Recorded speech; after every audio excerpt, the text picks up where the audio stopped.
ग्रामीण जल जोगान कर्मचारी महासंघ होल ओडिशा साधारण संपादक वैकुंठनाथ साहू आज को 44तम दिवस 44 दिन होगला आम राजरास्तार अनेक खरा विगत विधानसभा आगर वर्षा वर्तमान अनियमितता वर्षा रोग व्याधि शह शह कर्मचारी पड़गले अनेक कर्मचारी असुस्थ होगा स्थले आज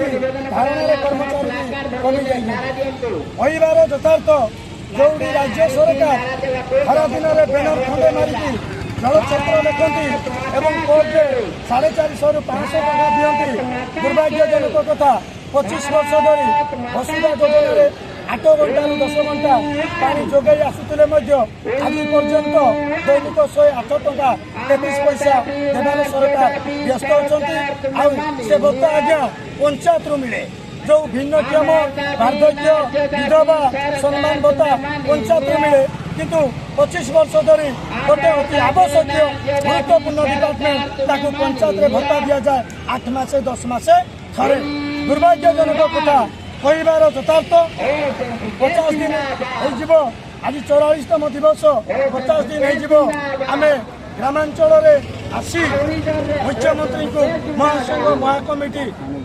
सहित पंचायत समिति आलोचना होता से आलोचन पंचायत राज मंत्री कहते सॉरी मुख्यमंत्री कहते आपण कुशली हे कुशली मान्यता पाइबे मात्र सन्देह नहीं आज 44तम दिन से देखा कथा निश्चय रक्षा करेंगे से जड़े सरल एवं हृदयवान व्यक्ति से जो कथा दियंती मोहन माझी जी से कथा रक्षा करती दीर्घ दिन धरी बसी रही आमको face to face end to end electronic गणमाध्यम प्रेस मीडिया माध्यम चिठी डिक्लेयर कले आम गाँ गंडा को जीवु पुणी जनसाधारण को सेवा देव तिले मात्र सन्देह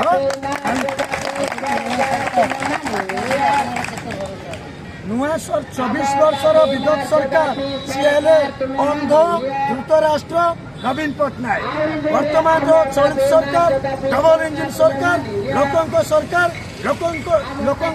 सरकार लोकप्रिय मुख्यमंत्री मोहन चरण माझी जी जहाँ कहती करती निश्चय